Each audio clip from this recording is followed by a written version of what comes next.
Hello everyone. आज हम electron transport system की डिटेल से बात करेंगे, पर उससे पहले आपके लिए क्वेश्चन है, इस करैब साइकिल अकर इन प्रोकैरियोट्स। क्या प्रोकैरियोट्स जैसे बैक्टीरियाज में हमारे करैब साइकिल होता है? तो इसका आंसर है यस। आप बोलेंगे कि बैक्टीरिया तो प्रोकैरियोट है और प्रोकैरियोट के पास तो माइटोकॉन्ड्रिया नहीं होता, तो करैब साइकिल कैसे हो जाता है? क्रैब्स साइकिल यहाँ पर साइटोसोल में ही हो जाता है।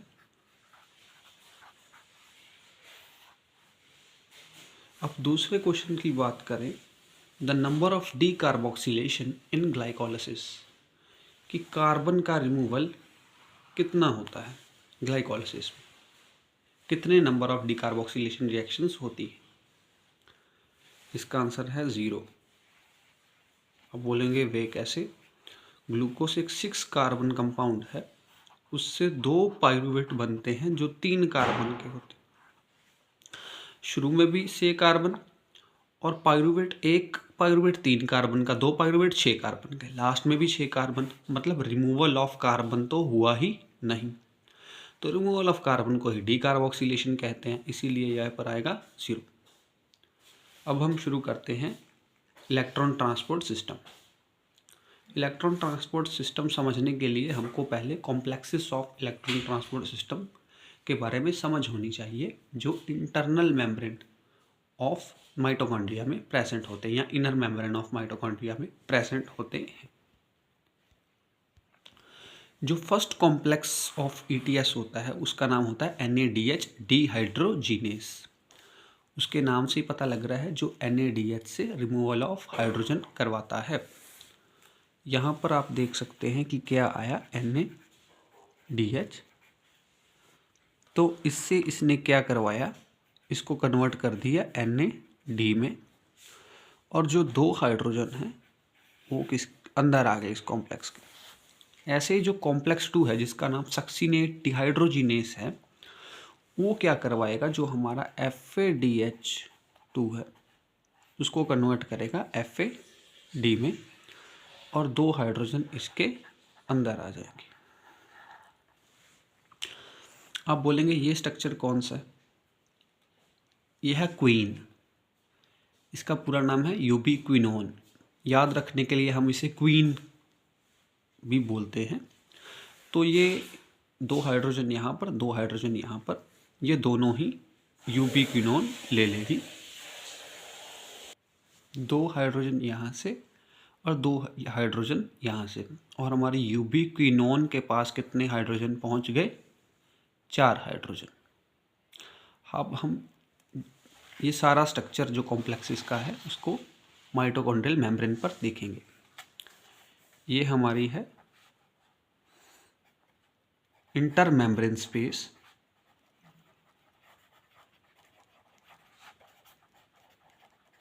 Of mitochondria. ये हमारी आउटर मेम्ब्रेन है और ये हमारी इनर मेम्ब्रेन है। आपको पता होगा कि लास्ट वीडियो में भी हमने डिस्कस किया था कि जो इनर मेम्ब्रेन है उस पर ये सारे कॉम्प्लेक्सेस प्रेजेंट होते हैं। होप आपको यहाँ तक समझ आया होगा। 2 हाइड्रोजन एटम यहाँ पर और 2 हाइड्रोजन एटम यहाँ पर, ये दोनों को ही यूबिक्विनोन अपने पास ले लेगा। तो इसके पास हाइड्रोजन एटम पहुँच गए, पर ये आगे हाइड्रोजन एटम नहीं देता, क्योंकि जो कॉम्प्लेक्स नंबर 3 और कॉम्प्लेक्स नंबर 4 है ये इलेक्ट्रॉन एक्सेप्टर्स हैं। मतलब कहने की बात ये है कि ये कहते हैं हमें हाइड्रोजन मत दो, हमें इलेक्ट्रॉन दो। तो आपको पता होगा कि जैसे हाइड्रोजन हमारा एटॉमिक नंबर 1 होता है पीरियोडिक टेबल में, हाइड्रोजन एटम अगर हम बात करें तो इसको हम लिख सकते हैं H positive plus electron.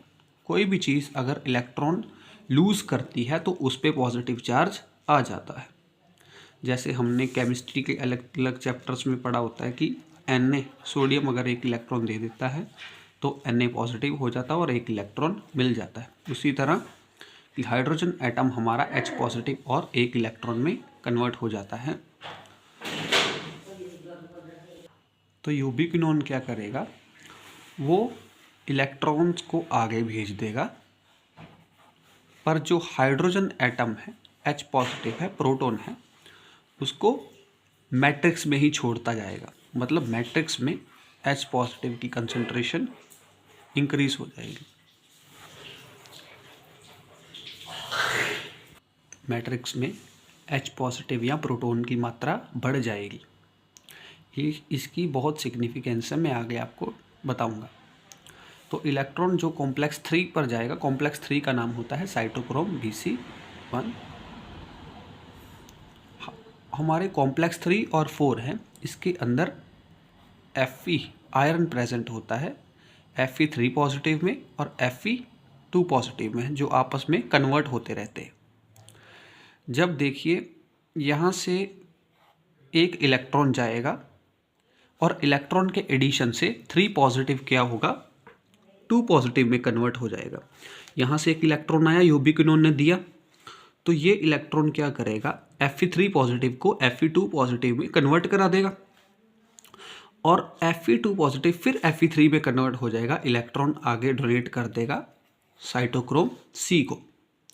Cytochrome C क्या करेगा, अब यही इलेक्ट्रॉन आगे पहुंचा देगा और यही इलेक्ट्रॉन आगे फिर Fe3 पॉजिटिव के पास जाएगा, जो Fe2 पॉजिटिव में कन्वर्ट हो जाएगी और फिर क्या होगा, यही इलेक्ट्रॉन आगे जाकर ऑक्सीजन के पास चला जाएगा। होप आपको यहाँ तक समझ आया होगा। ये जो इलेक्ट्रॉन्स का मूवमेंट है, इसकी वजह से हमारे जो कॉम्प्लेक्स हैं वो एनर्जाइज हो जाएंगे। मैं फिर दोबारा रिपीट करता हूँ कि ये जो इलेक्ट्रॉन की मूवमेंट है, उसकी मदद से हमारे कॉम्प्लेक्स एनर्जाइज्ड हो जाएंगे और वो क्या करेंगे, जो H पॉजिटिव आयन ये यूबिक्विनोन अंदर छोड़ रहा था, वो H पॉजिटिव आयन ये एक्टिवली इंटरमेम्ब्रेन स्पेस में पहुंचाना शुरू कर देंगे, जैसे आप देख पा रहे हैं। यह है इंटरमेम्ब्रेन स्पेस, वीडियो के शुरुआत में ही हमने डिस्कस किया था। तो फर्स्ट जो हमारा कॉम्प्लेक्स है, ये 4 हाइड्रोजन को इंटरमेम्ब्रेन स्पेस में पहुंचाएगा और जो हमारा नेक्स्ट कॉम्प्लेक्स नंबर, अब हम बात करते हैं कि जो हमारा यूबिक्विनोन था, वो हाइड्रोजन एटम एक्सेप्ट करने के बाद यूबिक्विनोल में कन्वर्ट हो जाएगा। जैसे ओन शब्द हम यूज़ करते कीटोन के लिए, अगर कीटोन का रिडक्शन हो जाएगा, मतलब एडिशन ऑफ हाइड्रोजन को हम रिडक्शन ही बोलते हैं, तो मतलब इसका क्या हो गया, रिडक्शन। तो कीटोन कहाँ में कन्वर्ट हो जाएगा, अल्कोहल में। तो अल्कोहल के पीछे हम ओल यूज़ करते हैं। आगे हम बात करेंगे इसी प्रोसेस की कि जैसे यूबिक्विनोल क्या करेगा, इलेक्ट्रॉन यहाँ पर सेंड करेगा, वही इलेक्ट्रॉन इसने क्या किया, H पॉजिटिव इधर मैट्रिक्स में ही डंप किए और जो हमारा Fe3 पॉजिटिव था उसे Fe2 पॉजिटिव में कन्वर्ट कर दिया। फिर Fe2 से Fe3 कन्वर्ट हो गया और हमारा इलेक्ट्रॉन आगे चला गया साइटोक्रोम C के पास और साइटोक्रोम C आगे हमारा इलेक्ट्रॉन इसको भेज देगा कॉम्प्लेक्स नंबर 4 साइटोक्रोम A+A3 या फिर cytochrome C oxidase, cytochrome C oxidase. ये बहुत इंपॉर्टेंट है, मैं आपको बताता हूँ। इसे हमने साइटोक्रोम C ऑक्सीडेज क्यों कहा, साइटोक्रोम C ये है और इससे इलेक्ट्रॉन किसने लिया, इसने। तो रिमूवल ऑफ इलेक्ट्रॉन क्या होता है, ऑक्सीडेशन। तो इस कॉम्प्लेक्स ने साइटोक्रोम C से इलेक्ट्रॉन निकलवा लिया, मतलब इसकी ऑक्सीडेशन करवा दी। तो इसका नाम पड़ गया साइटोक्रोम C ऑक्सीडेज, जिसने साइटोक्रोम C को ऑक्सीडाइज करवा दिया। होप आपको समझ आया होगा। हम बार बार साइटोक्रोम शब्द का यूज़ कर रहे हैं। साइटोक्रोम शब्द कुछ भी नहीं है, कुछ प्रोटीन्स ही हैं जिसमें Fe3 positive Fe2 positive interconvertible forms में प्रेजेंट होते हैं। जैसे हमने बात की कि Fe3 पॉजिटिव इलेक्ट्रॉन लेने के बाद Fe2 पॉजिटिव में कन्वर्ट हो जाएगा और वाइस वर्सा, आगे ये इलेक्ट्रॉन को सेंड कर देगा। अब क्या है, हम कॉम्प्लेक्स नंबर 4 को समझने की थोड़ी कोशिश करते हैं। कॉम्प्लेक्स 4 जिसको हमने साइटोक्रोम A+A3 कहा या फिर साइटोक्रोम C ऑक्सीडेज कहा। इसमें एक आधा सब पार्ट उन्होंने डिवाइड कर दिया A को और आधा बोल दिया A3 को, और इनमें कॉपर के 2 यूनिट्स भी प्रेजेंट होते हैं, +2 और +2। वेरियस एग्जामिनेशन में पूछा जा सकता है। ये बात आपको समझ आ जाएगी, मैं अभी बताता हूँ कि पीछे से इलेक्ट्रॉन आया था, वो पहुंचा था साइटोक्रोम C के पास। साइटोक्रोम C आगे इलेक्ट्रॉन ट्रांसफ़र करेगा इसके कॉपर A को। कॉपर A से इलेक्ट्रॉन जाएगा Fe3 अब कन्वर्ट हो जाएगा Fe2 में, और ये रिएक्शन चलती रहेगी। इलेक्ट्रॉन आगे आ जाएगा कॉपर B के पास, और कॉपर B इलेक्ट्रॉन दे देगी ऑक्सीजन को। मैंने आपको बताया था कि जो हमारी ऑक्सीजन है वो टर्मिनल स्टेप पे यूज़ होती है, मतलब लास्ट स्टेप ऑफ रेस्पिरेशन में यूज़ होती है, वो यही स्टेप है। ऑक्सीजन इलेक्ट्रोनेगेटिव एलिमेंट होता है, मतलब ये इलेक्ट्रॉन को खींचने की शक्ति रखता है, इसीलिए हमने इसे ETS कहा, क्योंकि ये सारा प्रोसेस इलेक्ट्रॉन के आसपास ही घूम रहा है। इलेक्ट्रॉन एक कॉम्प्लेक्स से दूसरे कॉम्प्लेक्स के पास, दूसरे से तीसरे के पास, तीसरे से चौथे के पास, इसीलिए इसका नाम इलेक्ट्रॉन ट्रांसपोर्ट सिस्टम पड़ा। तो लास्ट स्टेप में इलेक्ट्रॉन पहुंचता है ऑक्सीजन के पास, इसीलिए ऑक्सीजन का होना हमारी बॉडी में बहुत ज़्यादा ज़रूरी है, क्योंकि इस इलेक्ट्रॉन को हैंडल करने के लिए हमें ऑक्सीजन की ज़रूरत होती है। तो जो हाइड्रोजन हमारे वेरियस कॉम्प्लेक्सेस डंप कर रहे थे,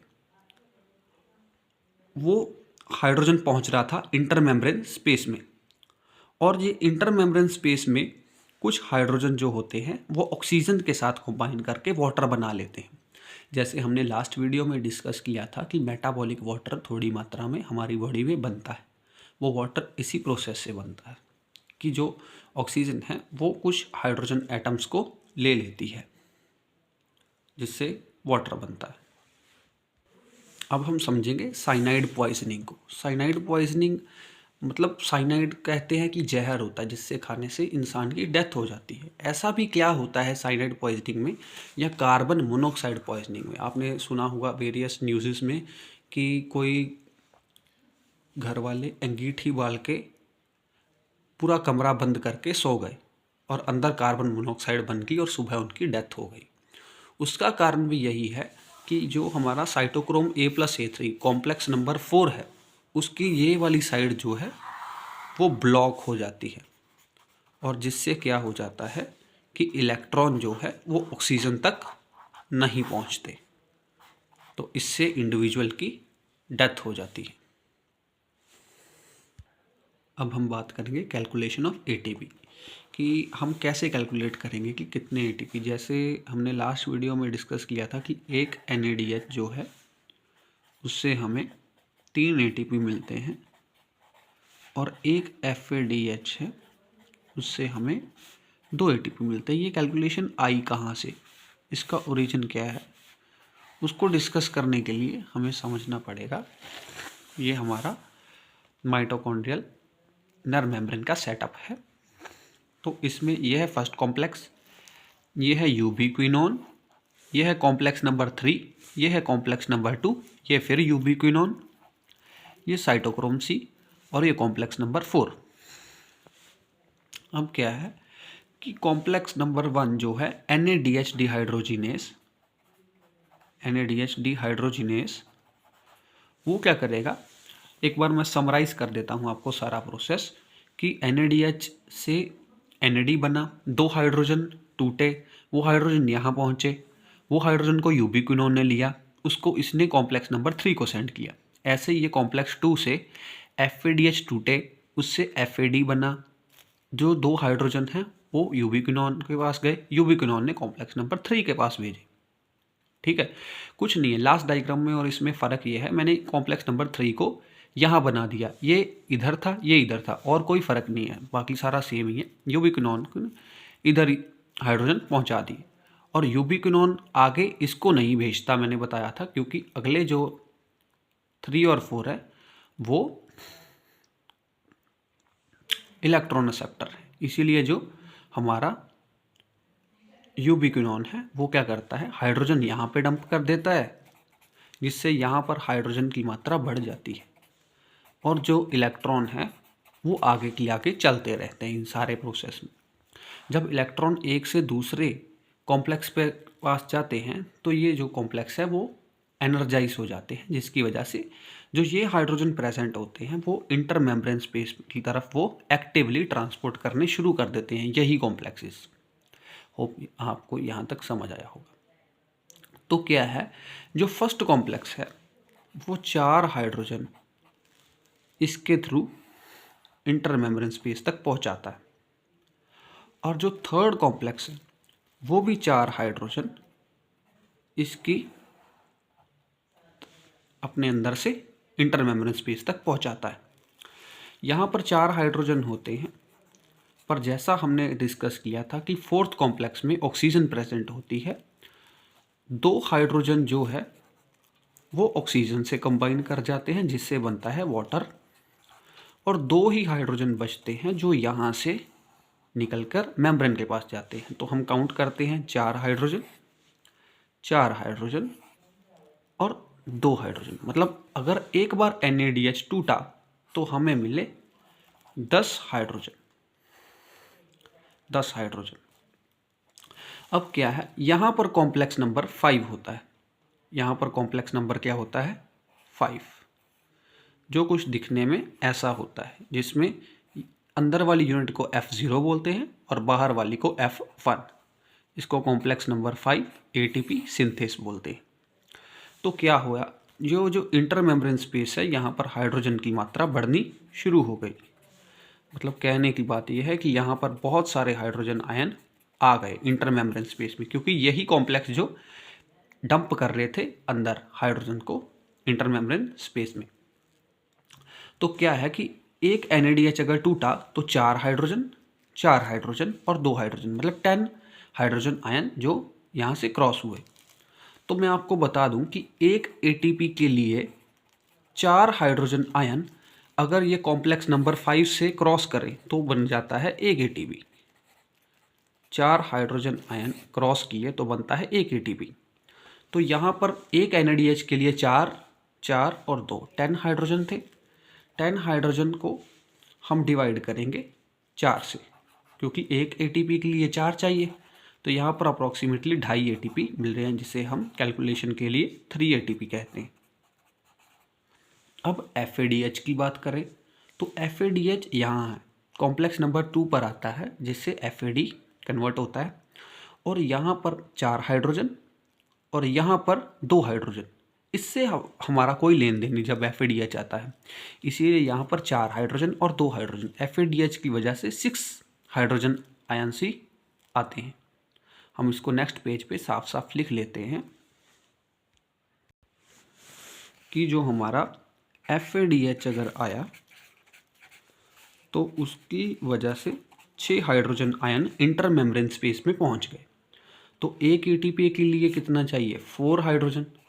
तो इसकी रीडिंग अप्रॉक्सीमेटली 155 ATP आई, जिसको हम कैलकुलेशन के लिए 2 ATP मानते हैं। यहाँ पर आपको समझ आया होगा कि हम क्यों ऐसा कहते हैं कि एक FADH से 2 ATP मिलते हैं और एक NaDH से 3 ATP मिलते हैं। Thank you. यही था इलेक्ट्रॉन ट्रांसपोर्ट सिस्टम।